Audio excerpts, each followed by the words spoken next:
卷垛被烧了！救火呀！卷垛，快救卷垛啊！快！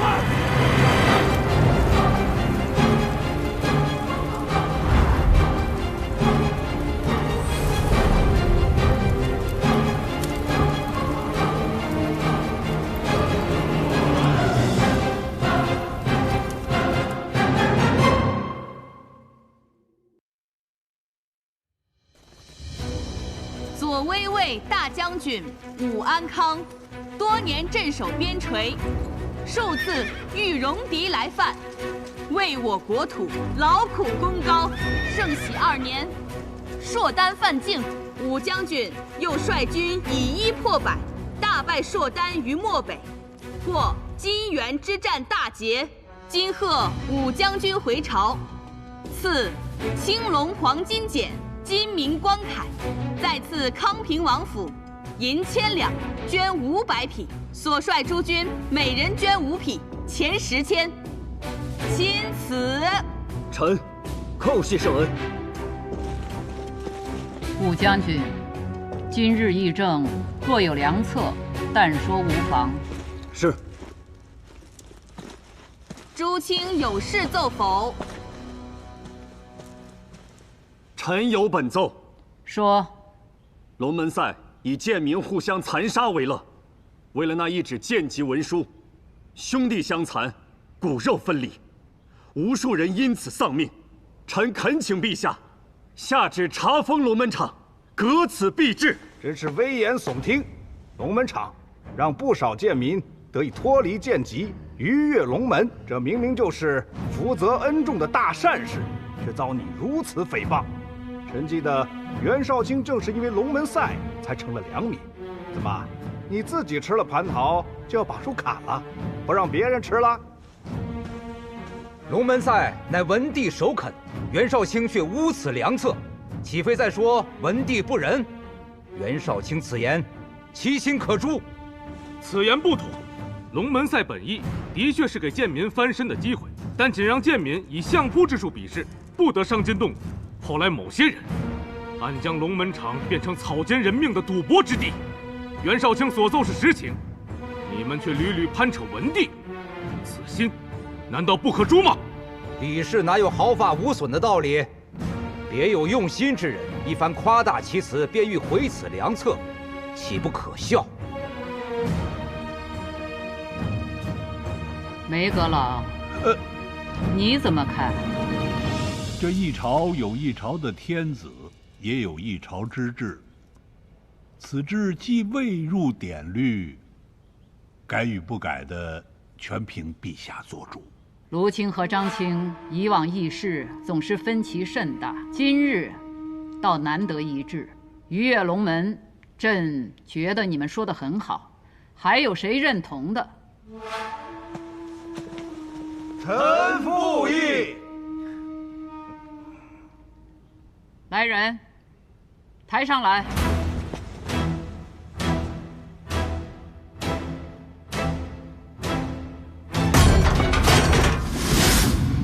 既然此志这么好，朕也打算学学。你们二位就当着群臣的面，在这笼子里面给我打上一架。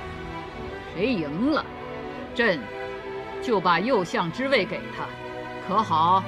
陛下息怒！什么延庆方不详？这么多人请朕莫去，你们到底怕什么？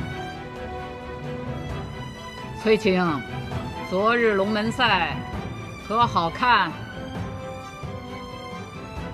当年有人就欺上瞒下，现在还有人敢借文帝诡辩。上苍有好生之德，如此血腥场面，好些王公贵胄却趋之若鹜。这面具底下，到底是人是鬼？陛下息怒！朕即位以来，勒令轻徭薄赋，还礼于民，可还是有些地方有流民逃户。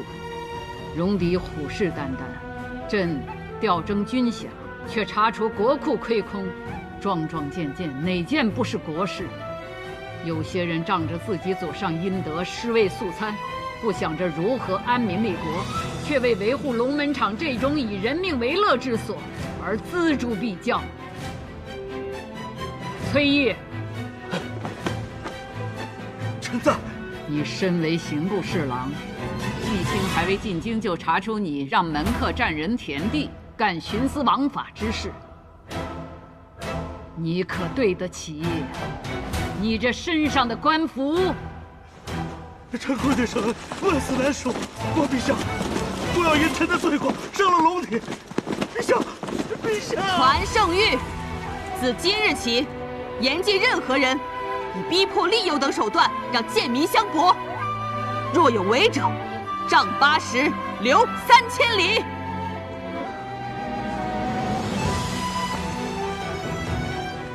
陛下，很多人是因祖上犯错而入贱籍，本身并无过失。臣恳请陛下，让2代以上的贱民能以文相拼，以笔相视，择优者除去贱籍。万万不可！文士科举乃是给良民为国效力的机会，岂可套用在贱民身上？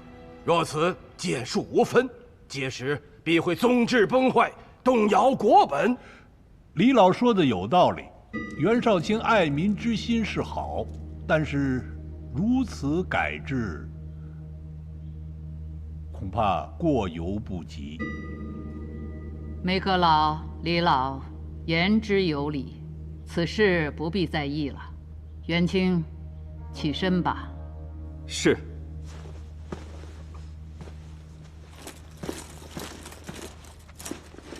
陛下，臣对那龙门场倒有个主意，不知是否可行。你且说来。一把剑是用来害人，亦或救人，皆因持剑者而不同。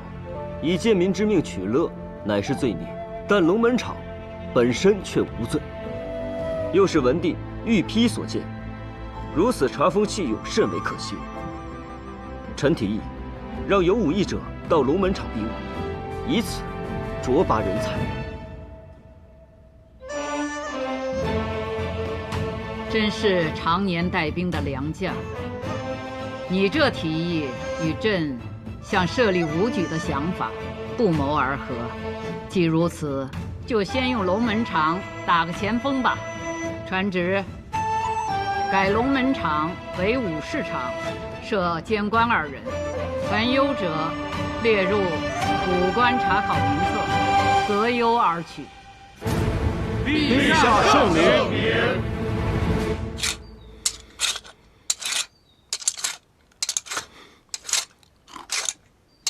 圣上去了龙门场，你帮了袁绍成大忙，他可得好好谢谢你。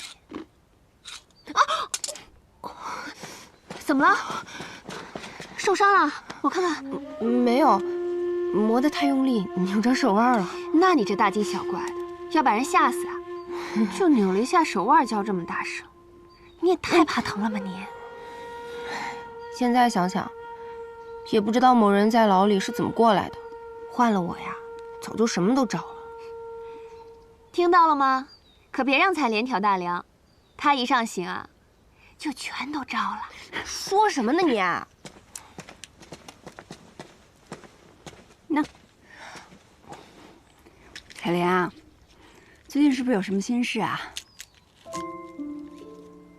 哎呀，有什么事就跟我们说。没有。你不说我就猜了啊。和我们有关？不是啊，那是跟别的女人有关。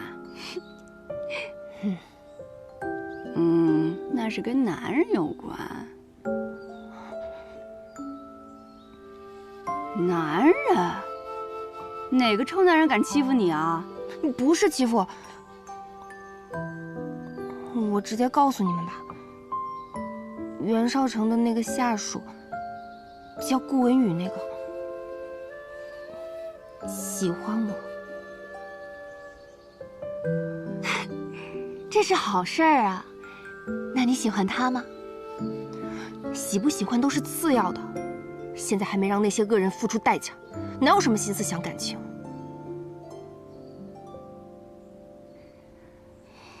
顾文宇一直跟着袁绍成，看得出来做事认真周到，是个踏实的人。这仇要报呢，但生活也得继续。我们这辈子不能只为复仇而活。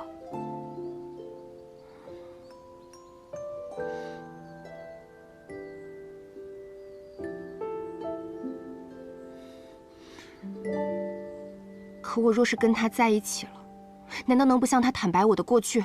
他知道了我的遭遇后，心里会没有疙瘩。他心里有了疙瘩，最后受伤的不还是我吗？彩莲，比起那些不幸的过去，更让我难过的是我从废宅逃出来之后。哎，你们说说吧，是不是这么个理？怎么不绑别人呢？就绑了这些女的，肯定是她们衣着不检点，才会被人盯上的。我听好多人在说呀，那余钱是给了他们钱的，他们贪财就自己留下做了家计。我看呐，他们本就是青楼出身，见钱眼开去伺候人，没想到被余钱那老贼给烧死了。所以我说呀，这女人就得守妇道，哎，规规矩矩的，是不是？对。我经常会想，活下来又怎么样呢？我们永远背负着这些污名，承受着巨大的压力，不敢跟家人团聚。我再也不想要冒任何的险了。平安，你怎么了？平安？没什么，伤口有点痛。爱就是爱，恨就是恨，何必要将两者掺和在一起呢？欺辱我们的是恶人，诽谤我们的是愚人，到头来我们还要自己折磨自己。亲者痛，仇者快，岂不是一样愚昧？可我能怎么办呢？从前朝到大封，虽都民风开放，可只要提到一个女人失去了贞洁，狗屁！贞洁什么的，只是束缚女人的枷锁。自古以来，你见过男人提什么贞洁？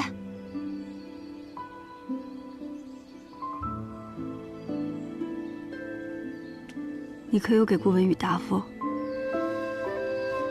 去见他一面吧。要说些什么，是接受还是拒绝，选择都在你。但至少，你不能逃避，要敢于直面自己的内心。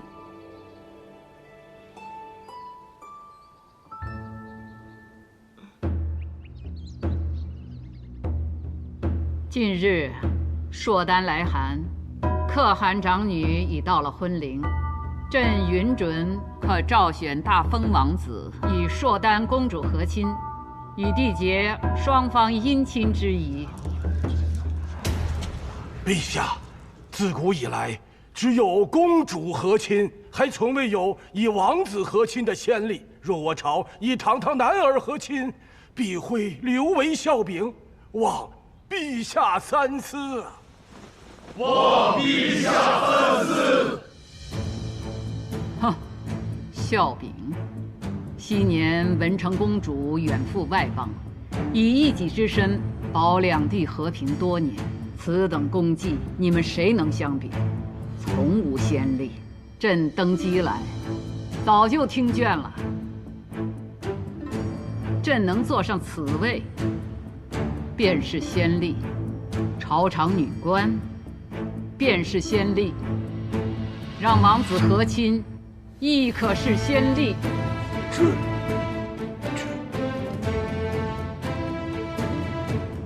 安康，你怎么看？回陛下，臣以为，不论是公主还是王子，以一己换百姓安、士兵回，都不输于将帅之誉，皆乃我大封之荣耀。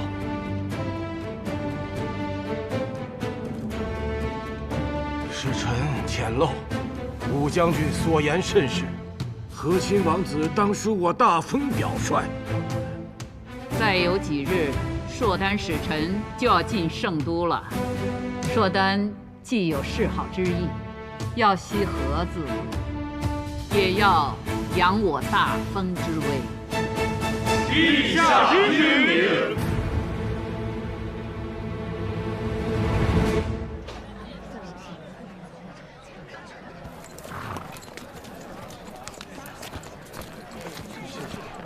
前面粥棚上的李字，看着来头不小啊。是不小，那可是琅琊郡王李宗旭，李大善人开的粥棚。他一向乐善好施，去年扬州水患也是他捐的钱最多。不过依我看啊，他做这些无非是为了替李氏收买人心。无论他是何用意，只要能做利民之举，便是好事。今日朝堂之上，那个袁绍成，我记得他曾经只是个小官，怎么忽然就官至少卿了？凭他的出身，能做到今日这个位置上，自然少不了趋炎附势、攀附权贵啊。像他这样的，在圣都可不少。如此看来，这最黑暗的地方，并非是战场，反而是这繁华之地啊。兄长好不容易能回京享享福，怎么心情如此沉重？我此番回来，不是为了享福，而是来讨债的。哦，讨谁的债？5年前的汴州仓司使，现如今的户部度支司主事徐清。他呀，那我就知道你要讨的是什么债了。今日在大殿上，怎么没有见到父亲？哦，父亲近来染了暑热，一直在病中，这2日才好了许多。知道你今日入京，他一早就命人洒扫府中上下，就等着你回去呢。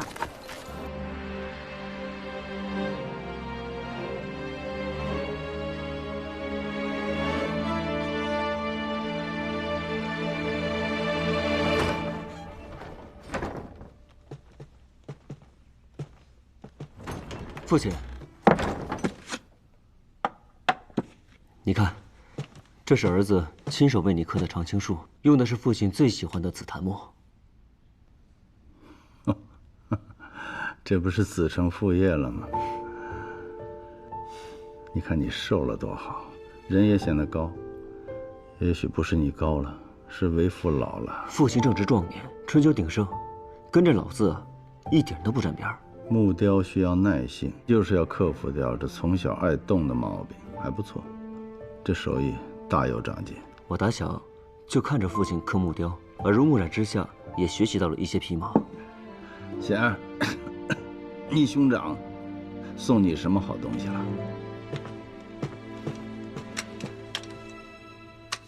此乃张押九所铸万川剑，以后便是女儿的佩剑了。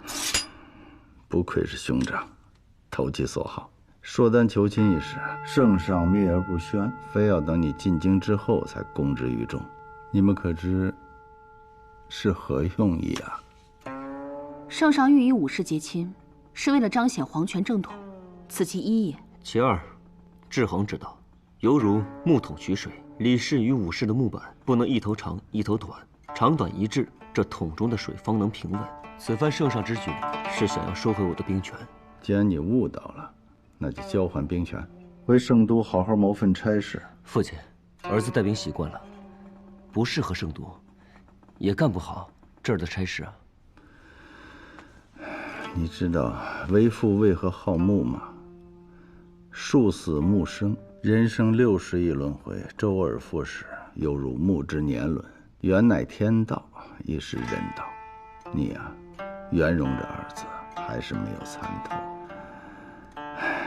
这阵子你就在圣都好好转转，也许能改变看法。贤儿，为父备了冰糖糕，你今日上山，给你母亲送去。女儿还有事，冰糖糕我差下人去送。父亲大病初愈，我跟兄长就不多打扰了。行。哎，一个是圣上跟前的红人，一个是威风八面的将军，这翅膀一硬啊，都不听话了。走吧。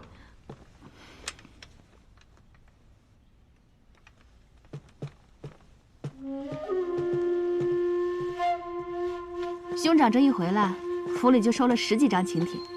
不过我猜兄长一家也不会去，不如夜里我为兄长接风，顺便为你引荐一位有趣之人。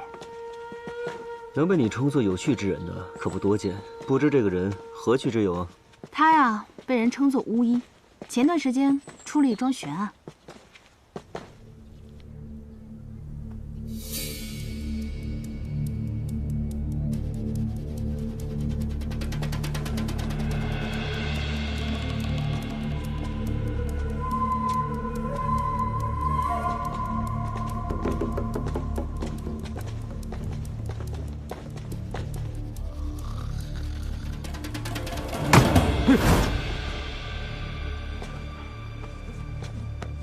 你们是？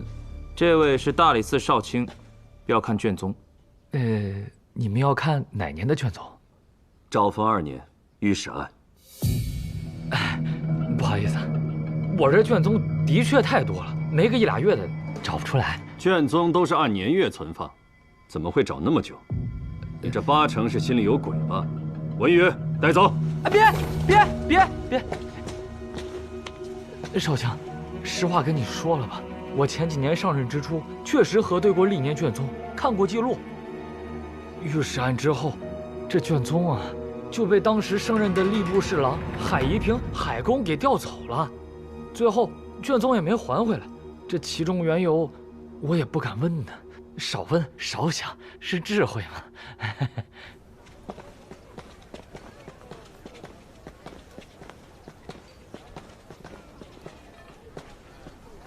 你怎么来了？怎么样，拿到了吗？那书里看库没几年，卷宗没找到，也没有查到任何调阅的记录。此人谨慎狡猾，会对卷宗下手，并不让人意外，反而更让我确认，卷宗记录的内容必有蹊跷。对了，龙门场的事情，谢谢了。撤了。少卿，你为什么不告诉他是海尚书拿走了卷宗？是不想让他对付海公，和你站在对立面吗？不是因为这个，是时候还不到。我要利用美党，抗衡李氏一派，扰乱严家之事尚未查明，不能让他乱了我的布局。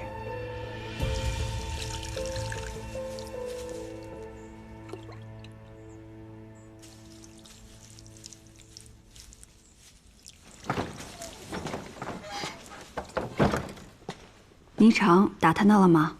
他呀，灌了吏部书令室那老头不少酒，才问出当年看管案牍库的书吏因渎职被罢免了。谁下的令？海宜平。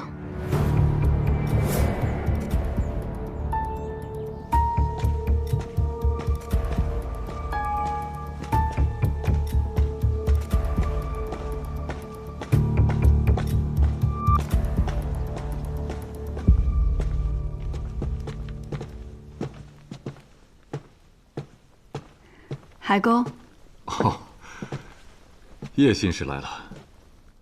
叶信使的身体可好些了？老海公惦记，已经恢复的差不多了。在屋里闷久了，出来走走，也想看看海燕的情况。没想到你刚任使职，就有人在背后陷害你。此人是何目的？难道是记恨你对付度量？想来是跟度量有交情的人所为。好在这样一来，此人若再对我下手，也必然会引起圣上的注意。我今日诊治还需与海燕独处，时间会稍长。海公若信得过我，叶信使，把海燕交给你，我10000个放心。有什么需要，尽管吩咐。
还记得这个图案吗？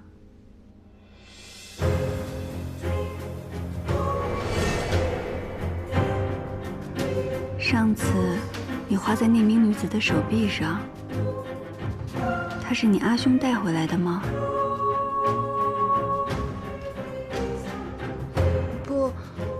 不是阿兄。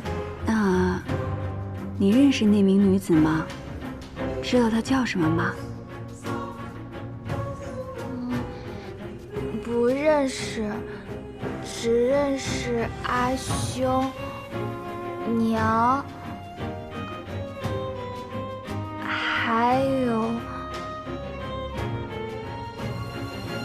安。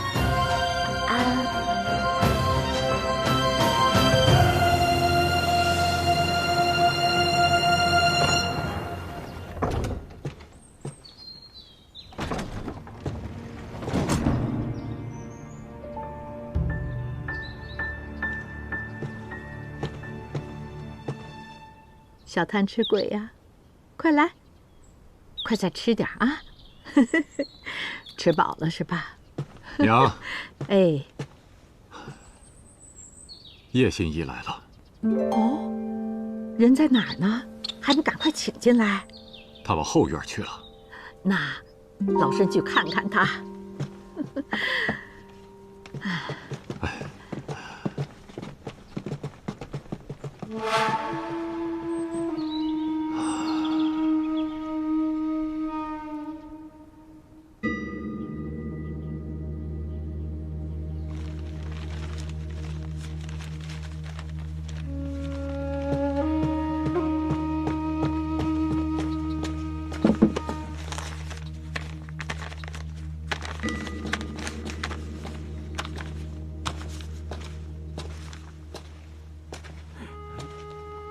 你是郎主的客人吧？老伯，这里是藏书阁吗？是啊，趁着天气好，拿出来晒晒，防虫蛀嘛。这藏书阁看起来比前院的房屋要新啊。你当真眼尖呐！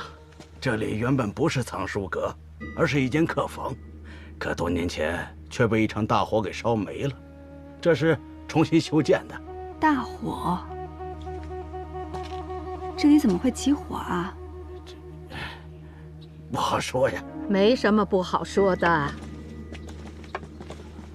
老夫人，这么多年过去了，我儿还珍藏着于前赠给他的这些书册，别人都避讳谈及旧事，但老身没什么可避讳的。客房着火是与10几年前的御史案有关。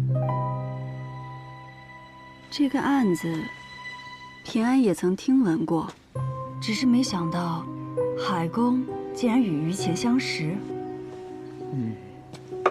当年我儿于乾、孙熙正是同窗好友，亦同科及第。没想到10几年前，于乾因御史案被满门抄斩。我儿不信于乾会做出伤天害理之事，自他离世后，就郁郁寡欢。后来有个人找上门来，自称是罹难女子的家眷。这个人叫什么？记不清了。他声称此案有冤情，找我儿帮忙，要看御史案卷宗。我儿以为有机会能为死去的好友洗脱冤屈，急忙调了御史案卷宗出来，就在这间客房给他看。岂料啊，那日海公邀我和几位友人上门，想一同探讨这御史案的疑点。海公告诉我们说，有位受害女子的家眷找上了门，正在看卷宗。海公正想为我们引荐那人，可谁知那人竟然意外打翻了烛火，焚毁了卷宗，就连海公那间客房啊，也随之付之一炬了。想不到御史案的卷宗早已化成灰烬了。海公差点因此无法交差呀，无奈我们只好一起找到了海公的恩师，就是如今的梅相说情，才帮他在案牍库那边解决了此事。真是没想到，于乾当年还有你们几位仗义同僚。不过你说的我有些好奇了，与你一同上门的都有哪几位旧友？我也真是敬佩你们，在那个时候还愿意相信于乾的清白。他们是……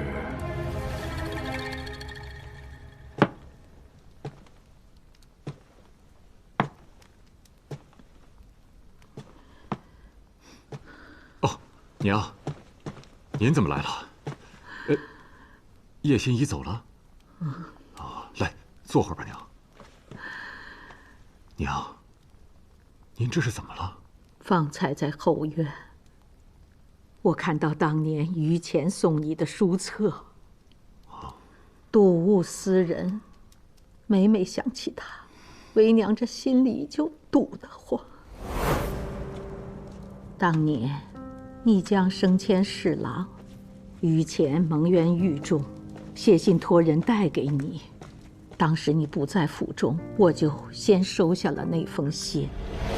我就知道他是被冤枉的，儿啊，于乾已将他全家的性命和清白都寄托于你了，你务必想办法救他呀！娘，您放心吧，于乾与儿是挚友，我一定想尽办法相救。可怜呐，他是那么的刚正不阿，是个清正廉洁的好官呐，终究还是含恨而终。娘，往事已过，您也莫要再因此伤怀了，身体重要。儿送您回去歇着吧。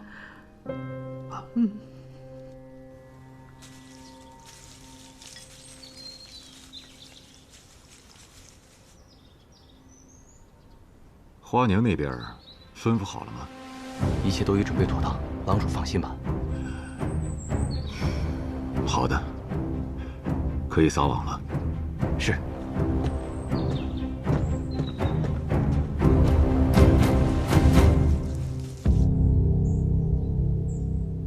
除了孙熙正以外，其他目睹卷宗被烧的人，他们所说也都一致。海夷平确实是于乾多年的挚友，甚至在御史案之后，还为于乾说过好话。我看，那个纵火的人根本不是什么受害者家眷，找了这么多年，最后连卷宗的线索也要断了。丹心，我知道，你一直想为愚公洗清冤屈，我们已经努力这么久了，现在更要沉得住气。我不是不明白，我只是为愚公惋惜。他本已官至侍郎，可就因为为民请命得罪了高官，才从侍郎又被贬至了8品。如此刚正不阿之人，最后还是栽在了小人手上。若当官的都想于钱，这世间得少多少冤案啊！要让愚公这样的人能安心做事，就得需要我这种不择手段之人，先为他扫清障碍。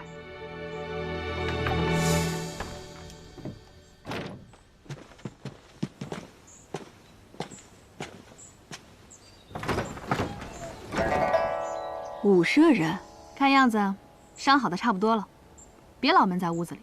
来，把这个换上。这是何意？左威为大将军回京，民同乐，宵禁延迟2个时辰。人生有3狂：狂吃、狂喝、狂乐。此时不乐，更待何时？有这等好事，当然恭敬不如从命。那美人还不换衫？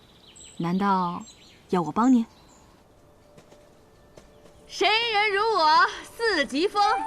卷云自来去，扶摇9万里。天地只掌间，畅快，真畅快。武舍人，哎，别这么叫，煞风景。以后都叫我显儿。显儿，你现在的样子跟我想象的判若两人。说来也怪，你这医心之术，无论在哪儿都应传作奇闻，怎么除了圣都，其他地方都没有听说过？我常去一些闭塞之地游医，没有听说过也不奇怪。是吗？我倒觉得越是闭塞之地，越容易将奇才视为异类。我还是第一次听说有人这样评价我。我从你身上闻到了秘密的味道，愿意告诉我吗？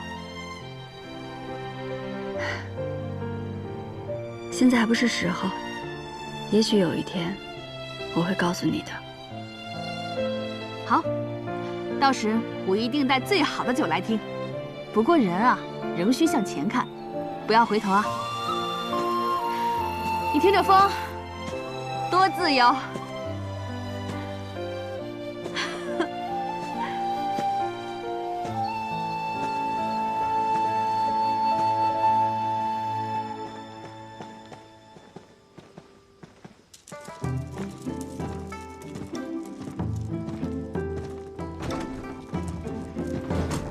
怎么样，这万国香，今日我全包了。不愧是武舍人，出手就是阔气。这是还有客人？他一会儿就到。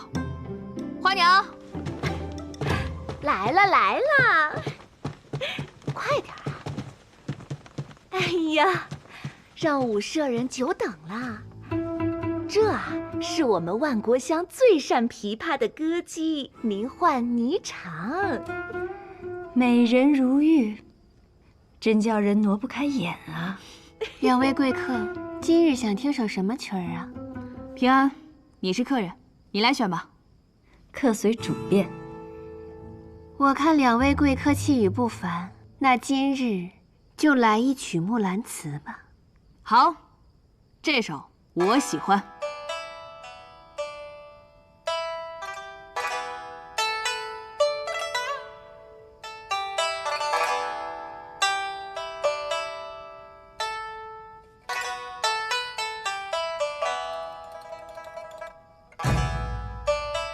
昨夜见军帖，可汗大点兵。军书12卷，卷卷有爷名。阿爷无大儿，木兰无长兄。愿为市鞍马，从此替爷征。东市买骏马，西市买鞍鞯，南市买辔头，北市买长鞭。但辞爷娘去，暮宿黄河边。不闻爷娘唤女声，但闻黄河流水云间间。好，平安。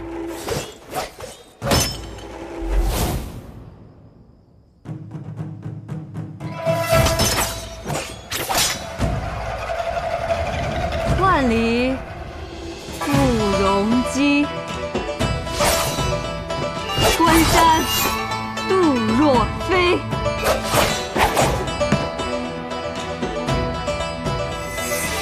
朔气传金阔，寒光照铁衣。将军百战死，壮士10年归。归来见天子，天子坐明堂。好。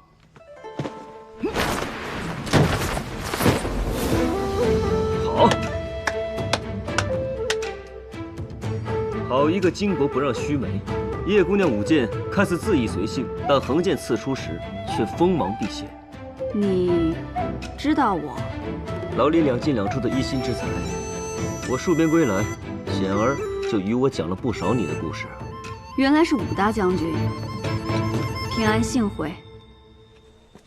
你让我查的，去年从圣都调去扬州修河堤的工匠，我已经盘问过。河堤坍塌背后的确有蹊跷，跟那个大善人李宗旭有关。河堤坍塌导致盐田被淹，盐价节节攀升，最终获利的只有他李宗旭。少卿，你这阵子就没歇过，盐价日涨之事还得慢慢查。今夜武将军回京，宵禁严实，不如好好放松一下。我看某人是急着去夜会佳人吧。对了，武将军回朝，谁给他接风洗尘啊？好些贵人都递了名帖给他，可将军都没去。但我听说有人看见他进了万国乡。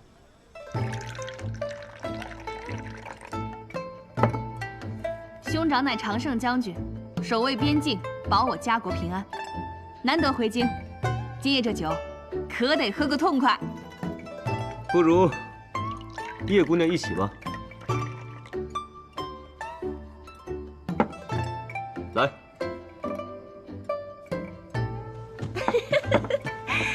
三位贵客啊，我万国乡近日新来了一名舞姬，舞姿卓绝，连武舍人也未曾见过。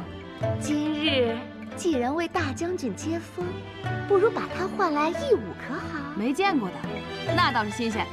我现在就去把他唤来。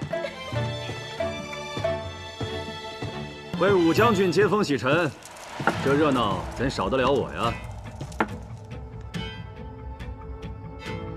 袁绍卿这5年在圣都养尊处优，这面色看上去可比当年在军营好上不少了。没想到兄长与袁绍卿竟是旧友相识。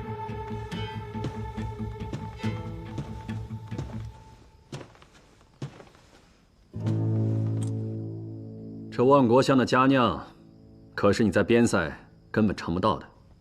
来，这些年万国乡的酒，怕是把袁绍卿的骨头都给泡软。也是，酒不喝，官路不亨通啊。说到这官路亨通，在下自然不及叶新使。长新使能与2位结交，这攀高枝的本事，自然了得。我知道，袁绍卿看我最不顺眼，但也没必要挤兑我啊。今夜我好歹是客，你可是不请自来啊！各位贵客久等了，快点！来，给诸位贵客介绍一下自己。妾身名唤离歌，善胡舞、长袖舞、绿腰舞、这支舞，不知诸位贵客想看什么？百军旗鼓狼城破，犹记军前这支舞。就来这支舞吧。这支舞好，这支舞好啊！诸位啊，可要好好欣赏。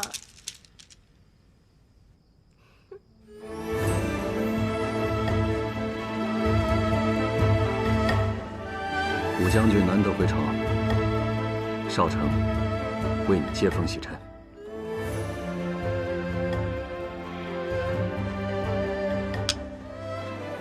这万国香的酒也没那么好喝。明日武士场，你我在会上一会。好，你既有邀，我怎能不去？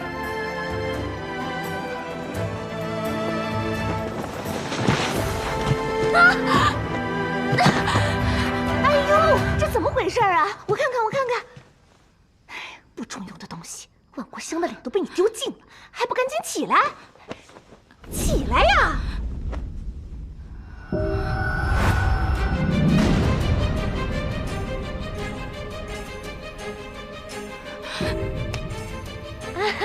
还不赶紧起来给各位赔礼！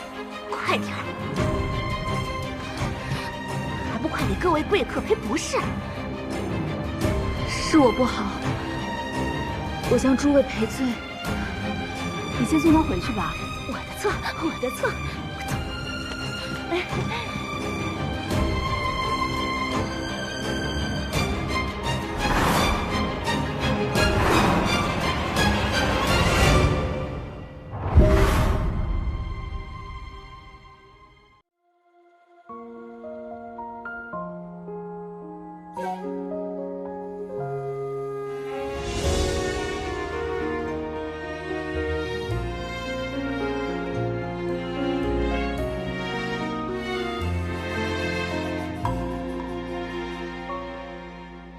往事成灰，年落成泥，如烟旧梦不